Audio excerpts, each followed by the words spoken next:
ತನಕ ದೊರೆಯದಣ್ಣ ಮುಕುತಿ. ಪ್ರತಿಯೊಬ್ಬ ಮನುಷ್ಯ ಹುಟ್ಟು ಬಂದ ಮೇಲೆ ಸಾವು ಖಚಿತ. ಅದರ ಮಧ್ಯದಲ್ಲಿ ಅವನು ಪರಮ ಶಾಂತಿಗಾಗಿ ಮೂರು ದಾರಿಯನ್ನ ಕಂಡುಕೊಳ್ತಾನೆ: ಭಕ್ತಿ, ಜ್ಞಾನ, ಕರ್ಮ. ಹಾಗಾಗಿ ಈ ಮೂರನ್ನು ಕೊಡುವಂಥವನು ಮತ್ತೆ ಬೇರೆ ಯಾರೂ ಅಲ್ಲ, ಗುರು. ಅಂತ ಗುರು ಪೂರ್ಣಿಮಾ ದಿನ ನಾಳೆ ನಮ್ಮ ಕಾರ್ಯದರ್ಶಿಗಳು ಹೇಳಿದ ಹಾಗೆ ಇಡೀ ಪ್ರಪಂಚದಾದ್ಯಂತ ನಡೆಸ್ಕೊಂಡು ಹೋಗ್ತಾರೆ. ಗುರು ಬೇಕನ್ನರು, ಅದರಲ್ಲಿ ಮುಕ್ತಿ ಪಡಿಬೇಕನ್ನೋಂಥವು. ಅಂತ ಒಂದು ಗುರು ಪೂರ್ಣಿಮಾ ಕಾರ್ಯಕ್ರಮ ನಾಳೆ ನಡೀತಾ ಇದೆ. ಅದರ ಪೂರ್ವಭಾವಿಯಾಗಿ ಇವತ್ತೊಂದು ದೊಡ್ಡ ಶಾಸ್ತ್ರೀಯ ಸಂಗೀತವನ್ನ ಇಲ್ಲಿ ನಾವು ಮಾಡಿಲ್ಲ. ಅದೆಲ್ಲೋ ತಂತಾನಾಗೆ ಇಲ್ಲಿ ಹುಟ್ಕೊಂಡಿದೆ ಅಂತ ಹೇಳಕ್ ನಾನು ಬಯಸ್ತೀನಿ. ಯಾಕಂದ್ರೆ ಅಂತ ಶಕ್ತಿ ಈ ಅಂಗಕ್ಕಿದೆ ಅಂತ ಹೇಳಕ್ ನಾನು ಬಯಸ್ತಾ ಇದ್ದೀನಿ.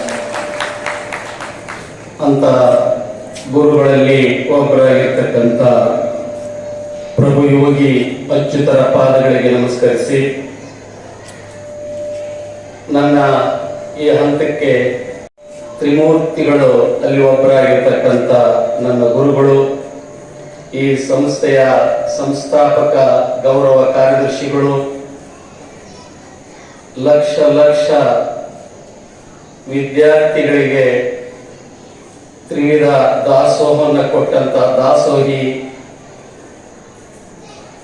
ಇನ್ನೂ ಹೆಚ್ಚಿಗೆ ಮಾತನಾಡ್ತಾ ಹೋದರೆ ಅವರು ಮಾಡಿದ ಸಾಧನೆಗಳಿಗೆ ಪದಗಳೇ ಸಿಗ್ತಾ ಇಲ್ಲ. ಅಂತ ಡಾಕ್ಟರ್ ವಿದ್ಯಾರತ್ನ ತಿಪ್ಪೇಸ್ವಾಮೀಜಿಯವರ ಪಾದಗಳಿಗೆ ನನ್ನ ಶಿರಸಾಷ್ಟಾಂಗ ನಮಸ್ಕಾರಗಳನ್ನು ಹೇಳಕ್ಕೆ ಬಯಸಿ, ವೇದಿಕೆಯಲ್ಲಿ ಆಸೀನರಾಗಿ ಇಲ್ಲಿವರೆಗೆ ಮಾತನಾಡ ಸುಪುತ್ರರಾಗಿ ಈಗಿನ ಗೌರವ ಕಾರ್ಯದರ್ಶಿಗಳಾಗಿರ್ತಕ್ಕಂಥ ಮತ್ತೊಬ್ಬ ಅವರು ನನ್ನ ಸರ್ವತೋಮುಖ ಅಭಿವೃದ್ಧಿಗೆ ಯಾವುದೇ ಫಲಾಪೇಕ್ಷೆ ಇಲ್ಲದೆ ನನಗೆ ಸಹಕಾರವನ್ನು ಕೊಟ್ಟು ಇಲ್ಲಿ ಬೆಳೆಸ್ಕೊಂಡ್ಬಂದಿರ್ತಕ್ಕಂಥವ್ರನ್ನ ಇವತ್ತು ನಾನು ಸ್ಮರಣೆ ಮಾಡಬೇಕಾಗ್ತದೆ. ಸ್ಮರಣೆ ಮಾಡಿದ್ರೆ ನಾವು ಮನುಷ್ಯರೇ ಆಗಲ್ಲ.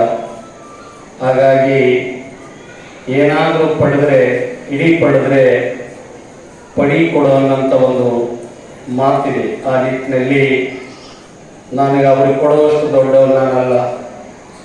ಅವರ ಉದ್ದೇಶ ಏನಿದೆಯೋ ಆ ಉದ್ದೇಶವನ್ನ ಈ ಮುಖೇನ ಕೊಡುವಂಥ ಭಾಗ್ಯ ನನಗೆ ಕರುಣಿಸಿರೋರು ಬೇರೆ ಯಾರಲ್ಲ, ನಮ್ಮಿಂದ ದೂರ ಆಗಿರ್ತಕ್ಕಂಥ, ಶಾರೀರಿಕವಾಗಿ ದೂರ ಆಗಿದ್ರು ಇವತ್ತು ನಮ್ಮೆಲ್ಲರ ಜೊತೆಯಲ್ಲಿರ್ತಕ್ಕಂಥ ವಿದ್ಯಾರತ್ನ ತಿಪ್ಪೇಸ್ವಾಮಿ ಸಾಹೇಬರು ಮತ್ತು ಸುಪುತ್ರರಾಗಿರ್ತಕ್ಕಂಥ ಮಧುಜಿಯವರು. ಅಂತ ಮಧುಜಿಯವರೇ ಈ ವೇದಿಕೆಯಲ್ಲಿ